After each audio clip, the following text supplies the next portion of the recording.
এটা আমাদের গল্প।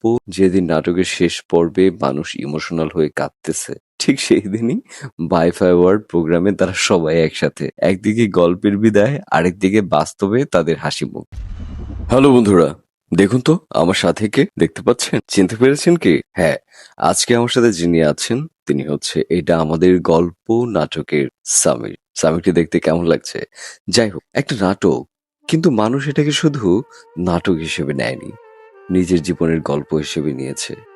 এটা আমাদের গল্প নামটা যতটা সহজ, ভিতরের অনুভূতিটা তার থেকে অনেক বেশি গভীর।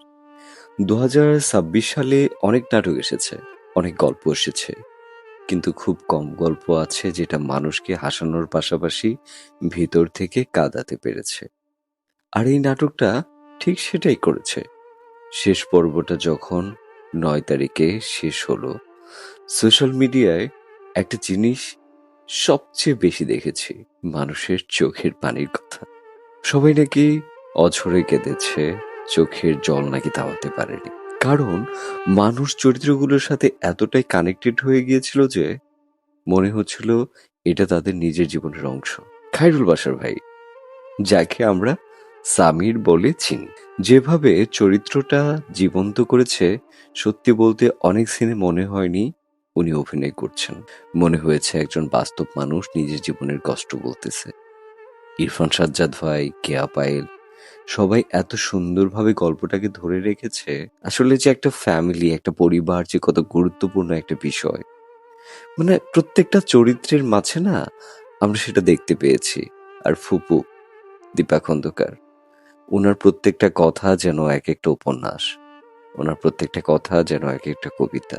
আসলে প্রত্যেকটা কথা হৃদয়ে ছুঁয়ে যায়নি এমন মানুষ মনে হয় খুব কমই আছে। একটা সিন শেষ হওয়ার পরও অনুভূতিটা মাথা থেকে যায় না। আর সবচেয়ে অবাক লাগার বিষয় কি জানেন? যেদিন নাটকের শেষ পর্বে মানুষ ইমোশনাল হয়ে কাঁদতেছে, ঠিক সেই দিনই বাই-ফাই ওয়ার্ড প্রোগ্রামে তারা সবাই একসাথে। একদিকে গল্পের বিদায়, আরেকদিকে বাস্তবে তাদের হাসিমুখ। এই কন্ট্রাস্টটা সত্যি অন্যরকম ছিল।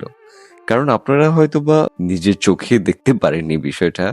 আপনারা যখন নাটকটি দেখে চোখের পানি ফেলছিলেন, ঠিক সেই মুহূর্তে আপনাদের প্রিয় চরিত্রগুলো একে অপরের সাথে খুনসুটিতে মেতেছিল।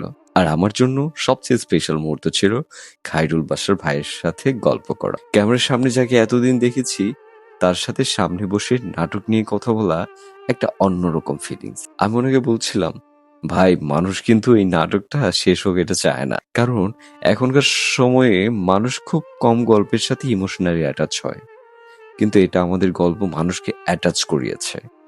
এই নাটকের সবচেয়ে বড় শক্তি ছিল সিম্পলিসিটি।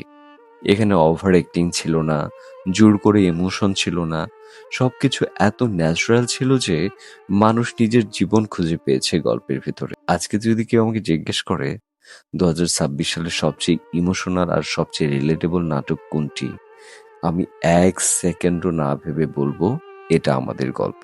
কারণ কিছু গল্প শেষ হয়ে যায়, কিন্তু কিছু গল্প শেষ হওয়ার পরও মানুষের ভেতরে বেঁচে থাকে। মানুষ তা ভুলতে পারে না, মানুষ সেই গল্পটাকে সবসময় অনুধাবন করতে থাকে। এখন একটা প্রশ্ন, এই নাটকের শেষ দেখে আপনাদের চোখেও কি পানি চলে এসেছিল? আর আপনাদের কাছে সবচেয়ে ইমোশনাল মোমেন্ট কোনটা ছিল? সত্যি করে বলবেন। এটা আমাদের গল্প সিজন 2 যদি আসে তাহলে কি আপনার খুশি হবেন, নাকি আপনারা চান যে এই গল্পটার রেশ মনের ভিতরেই শুধু থেকে যাক? কমেন্ট করে কিন্তু অবশ্যই জানাতে হবে। তো আজকের মতো এখানেই শেষ করছি। টাটা, দেখা হবে পরের কোনো ভিডিওতে।